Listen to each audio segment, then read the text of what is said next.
Hey everybody, it's your boy Surge Dragon. Welcome back to another edition of the Heavens Monsters Podcast Speedrun Edition. Today we are going to do October 28th and November 4th? 4th, the day after Election Day. Of AEW's Dynamite. Go make sure to like, subscribe, and hit that notification bell for more podcasts of the Heavens Monsters. With me today is Andre Mitchell. Yo. And Mike Henry. If you're ready for an episode of the Heavens Monsters Podcast, yeah, hell yeah. Hell yeah. You ready for an episode of the Monsters Podcast? Yeah, hell yeah. Oh, hell yeah. And AEW with tonight's episode had the semifinals of the AEW World Title Eliminator Tournament, which began with Dawson Gonzalez interview Wardlow backstage before his start the show. Yeah, because after that little dinner, we would have MJF literally asking, getting ready to see if they can actually get with Chris Jericho and become a member of the Inner Circle. But not until Sam Guevara interrupted, saying, what a nice way to talk to people, Max. I'm not your buddy, I'm not your friend, and tonight I'm going to make sure you never join the Inner Circle. Oh, shoot, I got it wrong. That was Wardlow getting roasted by MJF, saying because he's contracted to him, if Wardlow wins, it'll be him who gets a title shot. Alright, oh, what the? And that's when what you said, Sammy Guevara was not going to let that happen. I was like, okay, there we go. And then out until Maxwell Jacob proved it back as Wardlow's music hits as he takes on Adam Hangman Page.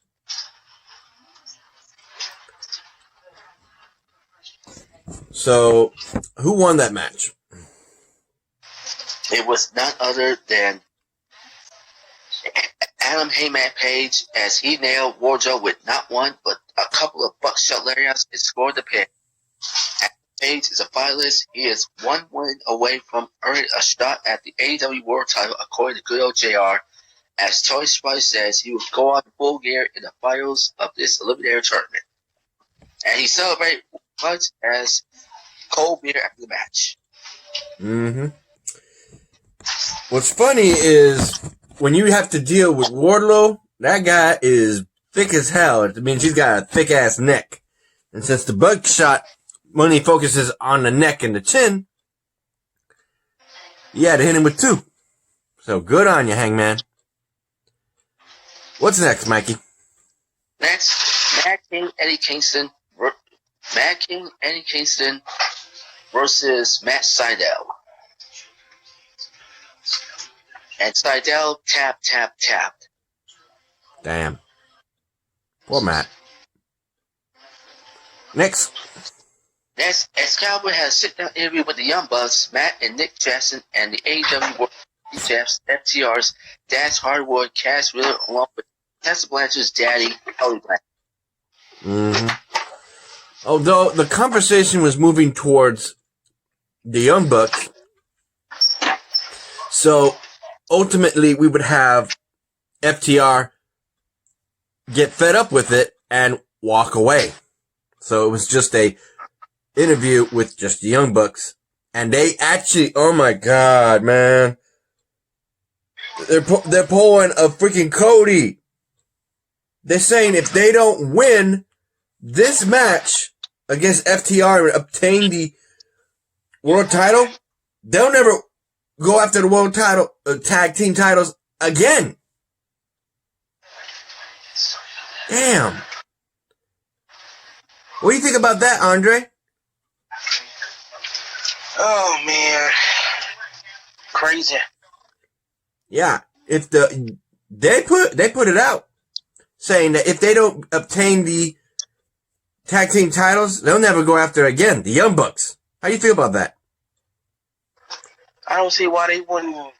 Why else just stop going after the titles? I mean, I don't know, man. I just don't know. They're questioning, It's weird. they're questioning themselves. That's what's going on, bro. I mean, they're still good. It's they up against tough competition. What you expect, man? Well, what do they expect?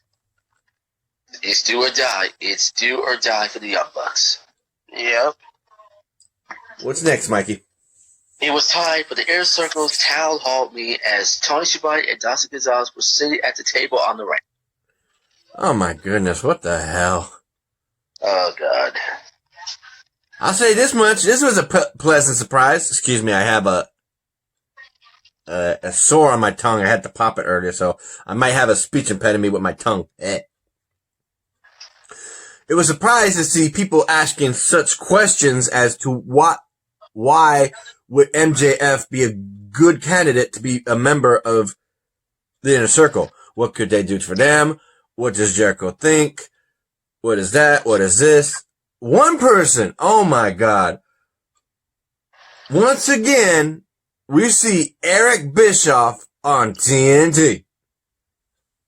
And asked MJF, what can you do for the Inner Circle? And MJF replied, friendship. And asked Eric of MJF, what is it that you believe the Inner Circle can do for? And he replied, I fully believe that once I join all these great men in the Inner Circle, I can learn how to be a team player. And then he asked Jericho, Chris Jericho is a prima donna and you possess many of those same traits. What's to guarantee that if you join Inner Circle, you and Jericho don't wind up killing each other? And MJF responded, no. This is so preposterous. Jericho demanded that MJF answer the basic question. After all I gave to you, what haven't I done, Christopher? Jericho said, you haven't beaten me. I'm going to give you a chance to do that at Full Gear on November 7th. It's going to be MJF versus Chris Jericho one-on-one. If you win, I'll allow you to join the Inner Circle. And MJF says, I will do whatever it takes to win. Ortiz hated this idea and said that it's just because Jericho was entertaining the idea didn't mean he and Sammy agreed with it. He issued a challenge for next week. Sammy Ortiz versus MJF and Wardrobe for the first time ever. A lumberjack match for the TNT Championship. I also want to point this out. By the looks of it, it wasn't written there. But when Chris Jericho was being called a prima donna by Eric Bischoff,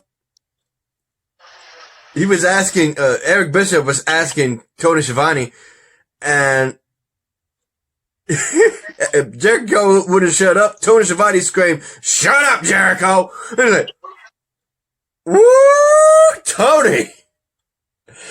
Where did that bass up in the voice come from? Woo! Tony! Where was that when he needed to tell Dr. Baker what's up? Woo! What do you think about that, Mikey? Oh, man. There's drama between MJF and the Inner Circle. Hey, Andre. Hey, Sergio. The Inner Circle Town Hall. You had Eric Bischoff asking all the tough questions. Chris Jericho was being called a prima donna. And Tony Schiavone raised his voice, put that bass in his voice and told Jericho, Jericho, shut up. Like, woo! Come on. Woo! So, Bischoff joined AEW, huh? Who? Bischoff joined AEW, or he just Yeah. like, This is his second appearance on TNT. ain't that something? What's next, Mikey? Next, a lumberjack match to prevent the Dark Order from interfering. Freshly squeezed Orange Cassidy versus the American Nightmare, Cody. I gotta say, this was, I remember this. I gotta say, this is questionable in itself. Not only did the Dark Order number 4 member bro kick the freaking face of, it was a punt kick, but that looked like Sheamus's bro kick. And he did it with the referee not looking. And Cody is tilt over on the outside, not even seeing it. And then we had while the referee acted, John Silver nearly took off Omega's head with a pump kick from the outside. Art Anderson decked Orange Cassidy. Cody was oblivious to all of this interference from both sides. He connected the crossbows on Orange Cassidy and pinned him. We had 2 outside interferences and Cody didn't know about it. It looks like to me Cody might be turning heel. I'd be shocked. Not me. Won't be the first. And after that, Darby Allin was scouting him from high up in the arena, and he'll be facing him at Full Gear. Cody, that would be next one. I'm thinking ahead. Next video on either Tuesday or Wednesday or something. No, we're doing a speed run, so we're going to cover the 4th in just a bit. Yeah. What's the next one? Backstage, Kip Sabian and the Best Man Miro assaulted Trent and Chuck Taylor.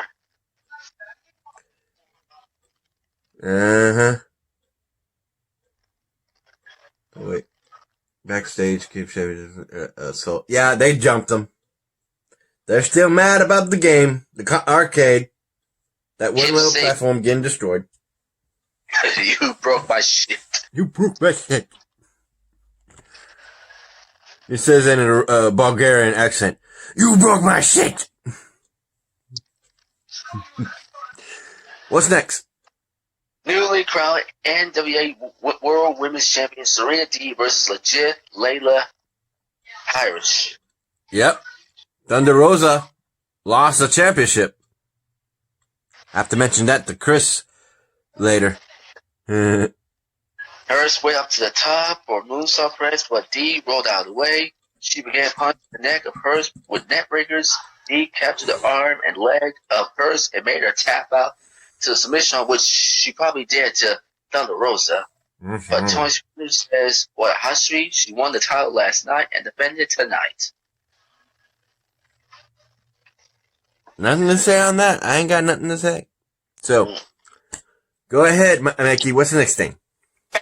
Alice Barbass interviewed AEW Women's Champion Hikaru Shida, and then she said, quote, "Nyla Rose, you want me?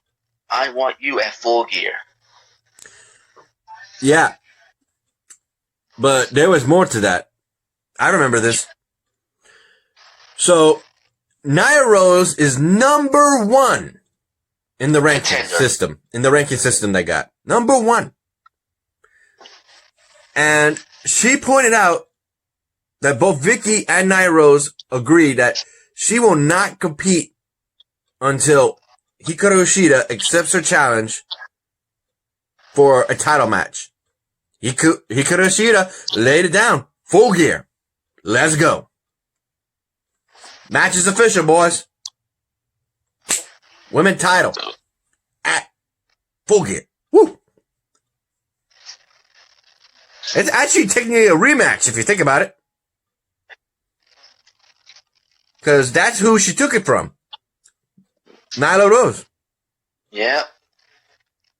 Third. Yeah, right? Third AEW Women's Champion. Mm-hmm. Rivalry renewed. Here's the bigger question. Will we see a 2-time? Actually, yeah, that'll be history in itself. The 4th ever AEW Women's Champion and also the 2-time first ever AEW Champion. Could Nyla Rose do that? Let's hope. We'll get to that. That is a possibility. Okay. Hold up. Andre. Yo. How do you feel knowing that it's going to be official? Rematch quality match between Nyla Rose and Hikaru for the AEW Women's Championship. I can't wait to see that. I really want to see it happen. All right, Mikey, what's the next thing? Shawn Spears on a 10-match winning streak, accompanied by Tully Blanchard versus BSK, making his Dynamite debut. Mm-hmm. So, Sean Spears, I imagine... He firstly pinned VSK for the victory by scoop up him in a fireman's carry and then unleashed the C4 on him. Yep. And it was a brutal, but it was evident according to Excalibur. But then after that, things got out of hand. Someone dressed in a Halloween costume sitting ringside was heckling Spears, throwing Halloween candy at him. Spears pulled the costume In the bull outfit. That's right. I knew who that was. Go ahead, Mikey. Spears pulled the costume fan into the ring. Spear turned his back and asked Tully to load up his glove. And while this was taking place, the fan removed his mask, and it was none other than Scorpio Sky. Dab. Psyched him out. And, yeah, he took him out with the TKO. Scorpio Sky just lit up according to good old JR. He's back. Scorpio Sky's back. He's looking for payback. Woohoo! Alright, what's next, Mikey? Final match, the main event time, Kenny Omega and Penta El Zero Miedo in the semifinals of the World Title Eliminator Tournament. Due to Rey Fenix's injury, he couldn't even compete in this match. So, Eddie Kingston told him to give the match to his brother so that he can move on, since he couldn't. I also gotta say this, man, I want that mask. I want that Rey Fenix mask. I gotta get a replica or something like that. Cause that had Venom on it, man! It had Venom on it! Oh, I want that mask. And of course, Black Dragon was on Pentagon Juniors. I call him Pentagon Juniors. Just for the sake of freaking, what do you call it? Lucha Underground and Impact Wrestling. Pentagon Junior. And they call him something else. And Penta used the ropes as a springboard, but landed right into Kenny's knee. Kenny planted him dead center in the ring with the one-winged angel and scored the pin. And according to good old JR, it was a long and winding road, but Kenny Omega finally reached his destination. So at Full Gear, Omega versus Page for the world title. Want to point something out also. When he came out in that ring, I want that t-shirt. It was the Elite versus Street Fighter. You saw that, Mikey? What's that? Kenny Omega's t-shirt was a collaboration of Street Fighter characters going up against the Elite of him and the Young Bucks versus 3 members of the Hadoken. That was cool. And he had underneath that shirt the AAA title, which he took it and injured Rey Fenix for. He didn't put the title on the line, but damn. Woo! That was a good match, not gonna lie. Also, it's funny, but due to this, the former tag team champions are gonna fight each other for a title shot at the world title.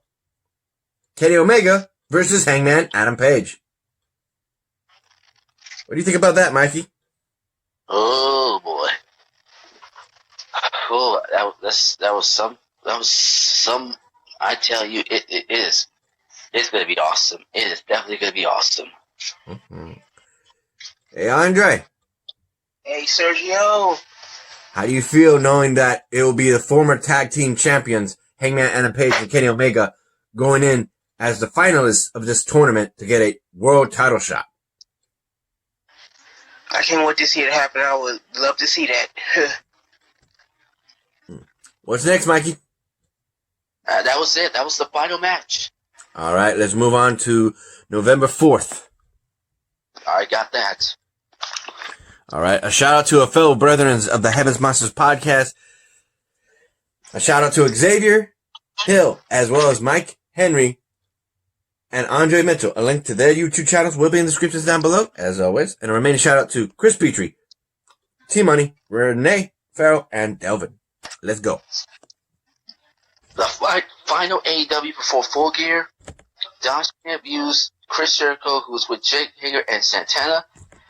But they were interrupted by MJF, who said he's glad Chris Jericho will have a front row seat tonight to see firsthand that MJF belongs to the inner circle. And Max and Chris Jericho says, I don't think you have the killer instinct that we have, Max. In fact, I think you're soft. And MJF replied, soft? Just watch. Yeah, he called him soft. It was supposed to be a good term, and then it's just getting sour real quick. Like, damn. Hey, Andre, I gotta get your thoughts on this. How do you, What's up? how do you feel knowing that this week's edition of AEW Dynamite starts off with Jericho calling MJF soft? Well, he is kind of soft, so one of those little prissy losers. I'll get your thoughts after his match. You're gonna be surprised what he did. Sergio's boy. Now, he ain't my boy. He ain't my boy. The Inner Circle's Ortiz and Sammy Guevara versus MJF and Wardlow. And the winner, let me scroll it down. It was MJF finished Ortiz with the salt of the earth armbar after the match. Oh, let me go back. Mm-hmm. Sammy is having a night. Sammy was on the outside of the ring and flipped the bird to Serpentino, who was responded. Hold on, let me find out who won. If I remember correctly, it was MJF. Yeah, that's right. Yeah. Sammy was on the outside. He was having a night. Was on the outside of the ring and flipped the bird to Serpentino, who responded by hurling a chair at Sammy. Serpentino, or the person pretended to be Serpentino, unmasked, and it turned out to be Matt Hardy in disguise. MJF finished off Ortiz with the salt of the earth armbar. So that means that MJF and Wardlow won. And after that, he charged Chris Jericho at the broadcast booth, knocking him the hell to the ground with a solid shot. Mm-hmm. I must have missed that with Matt Hardy. Damn. I missed that part. That sucks. He's got some unfinished business with Guevara. Yep. After that message he sent to him, yeah. With that said, also gotta mention, this is the part I was talking to Andre about. Andre! Sergio! After that match, you know what MJF did? What did he do, Sergio? Something crazy, huh?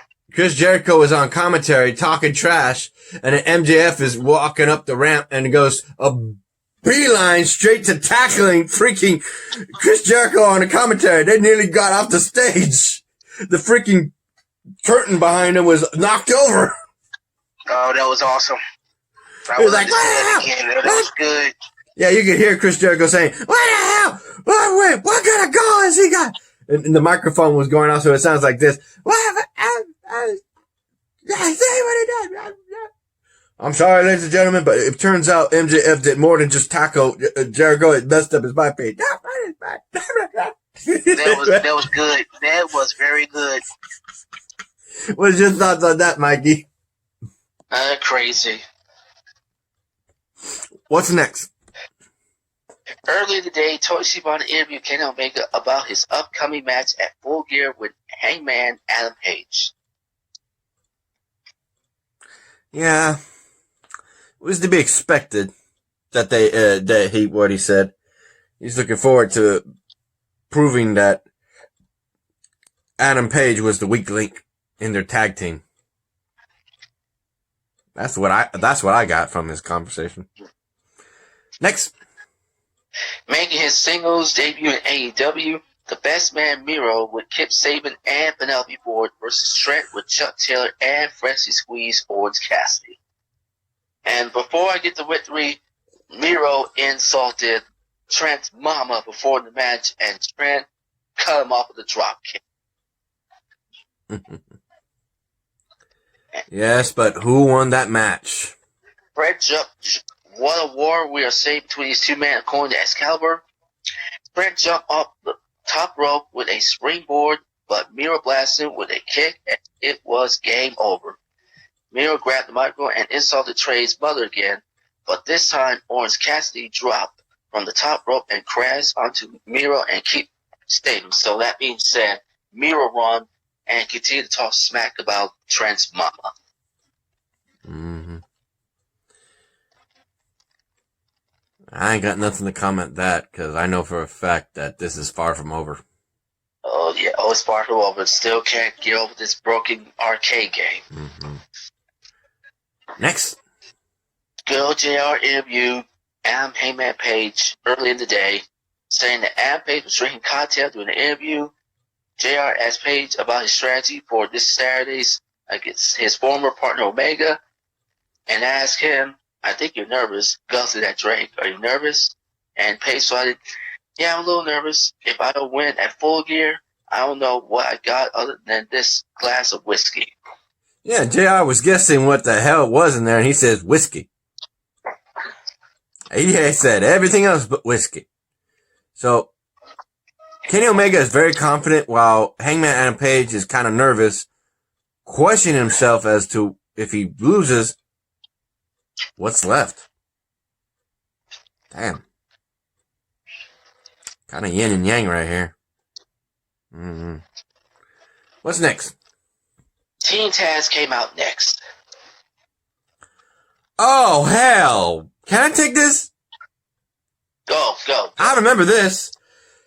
Freaking Taz came out and talked shit, saying he was waiting for 3 hours, waiting for the boss man that owns the show, and then goes up and says that Brian Cage is number 1 in the ranking system.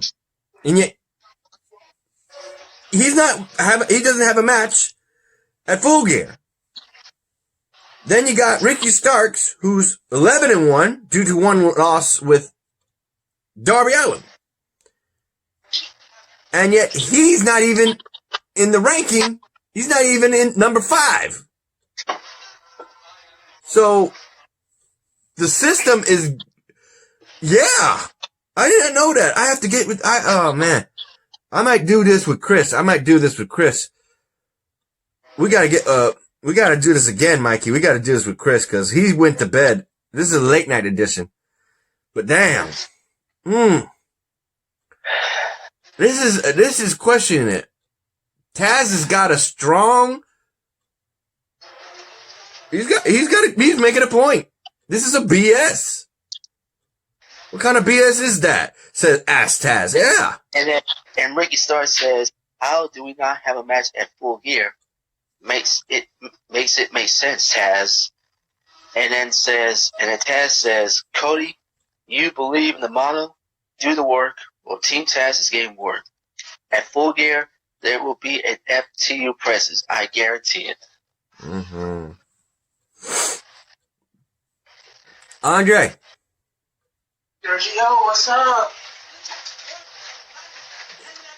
Taz was cutting the bullshit by saying that his boys are literally, Ricky Stark and the Machine Brian Cage are literally number 1 in the rankings. But here's the thing. Brian Cage is number 1 due to his 10-0 winning streak, while Ricky Stark is 11-1 due to one loss with Darby Allin, and he's not even in the top 5. So, how do you feel about this, knowing that they don't even got a match at Full Gear and they got this scoring? This kind of strange to me. Right? Forget Taz and him just running his mouth as usual, that loser. I'm not even worried about listening to hearing Taz talk, so. He's talking about his boys. Man. He's talking about his boys. Oh, forget that loser Taz. I like seeing him fight Jerry the King Lawler. That was a good match right there. All right. Mikey, what's the next thing? Young Bucks versus Private Party.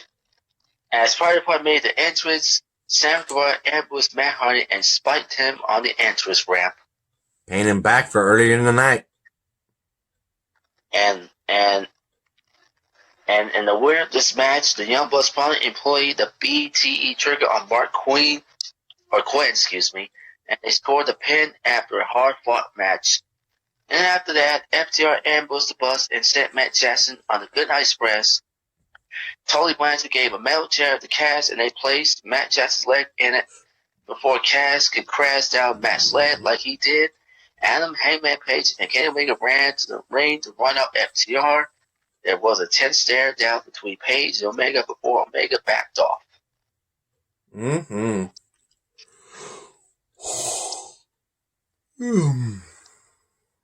This is getting crazy, man.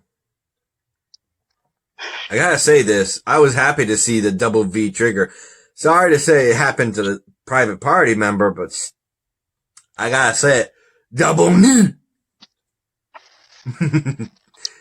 And then, of course, FTR did it again. They jumping from behind. They're, as Andre would say, they're losers. Am I right, Andre? Yep. There you go. So, it was good to see that both Hangman Adam Page and Kenny Omega come to the rescue, but then they gotta wake up to reality. And even Hangman Adam Page is telling Kenny Omega, don't turn your back on me, knowing what's coming. Damn. Didn't he say he was nervous? And then he's going around saying, don't turn your back on me. Huh? That's a contradiction. That's a contradiction. What do you think about that, Mikey? Crazy. What's next? Tony Schiavone was in the ring for the face-off between Matt King, Eddie Kingston, and AEW World Champion John Moxley ahead of their I Quit match at Full Gear. Oh, he brought up Mama. He brought up Eddie Kingston's Mama. But he didn't. Here's the thing. There's a difference between talking shit about your mama and putting respect in that name of your mama. That's what John Moxley did. He brought up Mama, Eddie Kingston's mama, but he brought up the respect. He talking about a brother that actually said that he was going to actually take care of him should anything happen to him. He's going to look out for him. He's going to take care of him. He's going to, feed him if he needs to. But he said he that ain't a promise he's going to keep because of what's going to happen. Woo! Ooh, this is what I love. Oh, if T-Money tells me that AEW won the rankings over NXT, I'll believe him with just that. Ooh, you want to talk about some drama? That shit is real. They gonna kill each other. He said it. Matt Kingston said it. You're gonna have to kill me. I thought this was supposed to be a match. This is gonna be a fucking war. That would be great to see. Right? I would like to see that. What are your thoughts on that, Mikey? Oh my God. People can't stop talking trash about someone's mama. Mama's boy, alright. Mm-hmm. Right here. Ah, man. There's a ghost from the past. Used to see this guy every Dynamite. Due to COVID. First time a video of the Bastard Pat played, and he responded, the thing about isolation, you've got nobody to play with. I've been here before, lost, abandoned, and that passes, I get stronger and faster and more obsessed. Laugh, pack like a madman. Mm-hmm. He's back. The Bastard Pack is back. First time since that damn pandemic.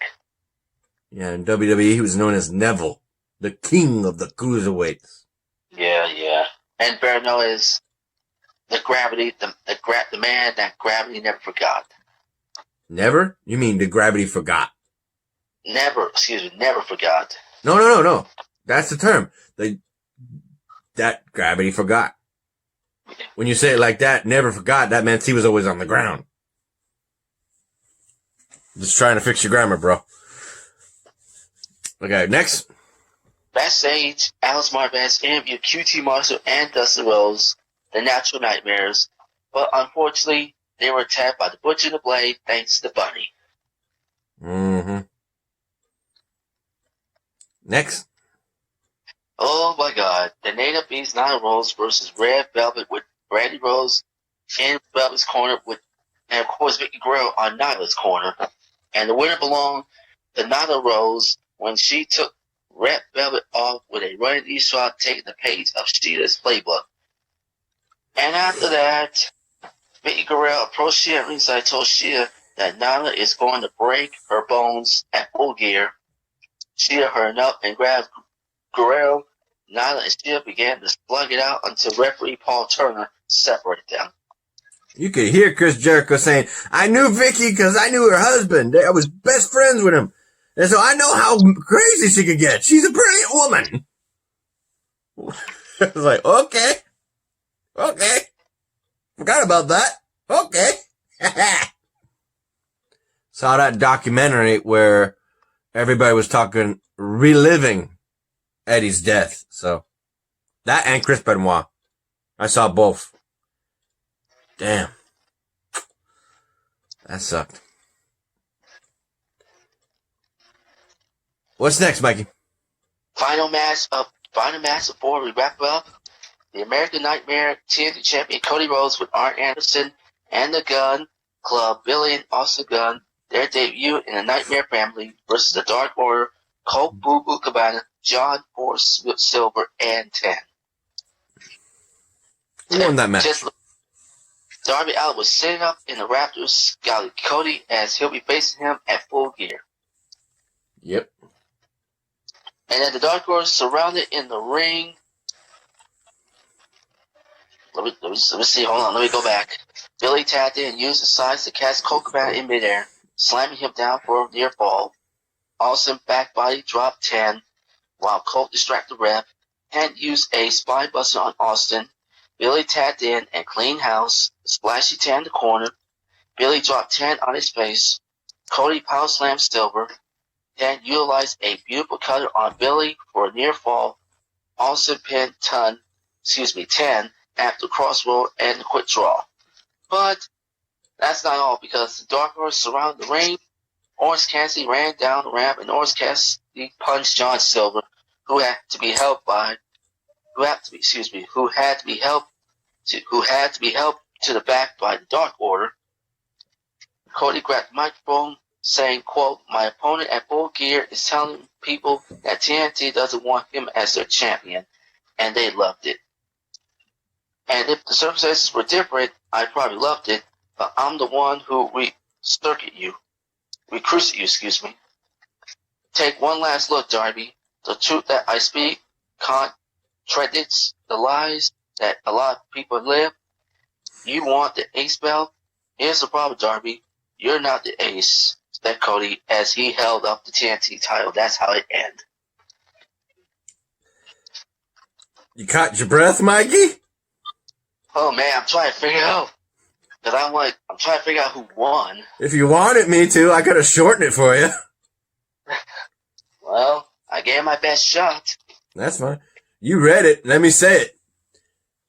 After he beat, him and the Guns beat the Dark Order, he literally looked at Darby from the Raptors and said, he thinks that he doesn't want that the company doesn't want him as the face. They would love them to have the face. Hell, the reason why he's in AEW is because Cody pitched it to them.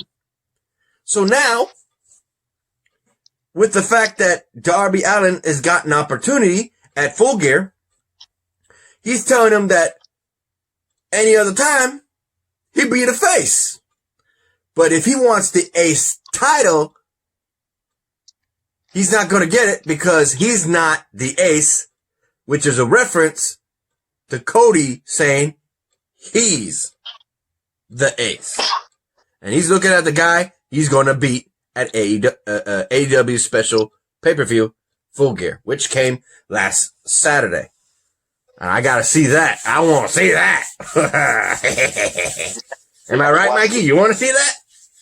You haven't watched it yet. Me neither. We'll get to that on Tuesday or Wednesday. That or this weekend. One of the two. Well, like that wrapped up the final AEW before Full Gear. Oh, yeah. 40 minutes in, bro. We're looking at going on 40 minutes. I got to edit this. All right, you ready? Let's do this. Andre, you ready? Yep, let's do it. Sounds like a good pay-per-view, doesn't it? Yeah. All right. With that said, I'm Serge. This is Andre. And this is Mikey. And that's the bottom line, because the Heaven's Monster Podcast Success will see you Tuesday or Wednesday, or hopefully Thursday. What is it Tuesday or Thursday? Tuesday or Thursday. Tuesday or Thursday for an episode of either SmackDown or Impact. So with that said, you like this video, give it a thumbs up. You didn't, give it a thumbs down. Hit the subscribe button, like the content, hit that notification bell for the next video, and we'll see you then. Bye, y'all. Bye. Good night.